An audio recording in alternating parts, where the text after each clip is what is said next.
മുമ്പ് ഞാൻ ഈ ഒരു വീഡിയോ ഇട്ടിരുന്നപ്പോൾ ആരൊക്കെ പറയുന്നുണ്ടായിരുന്നു വരുന്ന വരവ് കണ്ടപ്പോൾ ഞങ്ങൾ വിചാരിച്ചു പശുവിനെ ആടിനെയോ എന്തോ മേടിച്ചു എന്ന്. ഈ ഒരു ഡൗട്ട് മിക്കവാറും നമ്മുടെ നെയ്ബേഴ്സിനൊക്കെ ഉണ്ടായി തുടങ്ങിയിട്ടുണ്ടാവും. അമ്മാതിരിയാണ് നമ്മുടെ ഓൾക്ക് രാവിലെ ഇറങ്ങിയിട്ട് ഇവിടെ നിന്നിട്ട് പുല്ല് മേയാറുള്ളത്. മിക്കവാറും ഉടനെ തന്നെ അവർ പാല് വിൽപ്പനയ്ക്കുണ്ടോ എന്ന് ചോദിക്കാനുള്ള സാധ്യതയൊക്കെ കാണുന്നുണ്ട്. ഈ പുല്ല് നമ്മൾ ശരിക്കും നമ്മുടെ വീട്ടിൻ്റെ അപ്പുറത്തെ വീട്ടിൻ്റെ അടുത്ത് ഇങ്ങനെ ബോർഡർ പോലെയാണ് നമ്മൾ സെറ്റാക്കിയിട്ടുണ്ടായിരുന്നത്. സംഭവത്തിന് തീരെ വെള്ളമൊന്നും ഒഴിക്കാറില്ലെങ്കിൽ ആഴ്ചയോടാഴ്ച നമുക്ക് അവിടെ നിന്ന് പുല്ല് വെട്ടാൻ കിട്ടാറുണ്ട്.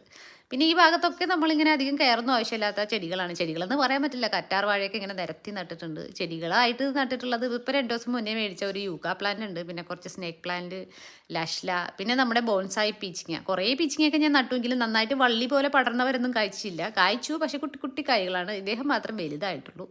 പിന്നെ ഇവിടെയൊക്കെയും കുഞ്ഞു കുഞ്ഞു കായ്കൾ നിൽപ്പുണ്ട്. പിന്നെ ഇത് ചിറ്റമൃതാണ്. കഴിഞ്ഞ പ്രാവശ്യത്തെ നമ്മുടെ മോർണിംഗ് ഗ്ലോറിയുടെ പന്തൽ ഞാനിപ്പോൾ ഇങ്ങനെ കുറേ പച്ചക്കറികളൊക്കെ പടർത്താമെന്നൊക്കെ വിചാരിച്ച് ഇങ്ങനെ താഴെ കുറേ അലുക്കുലുത്തായിട്ടൊക്കെ നട്ടു കൊടുത്തിട്ടുണ്ട്.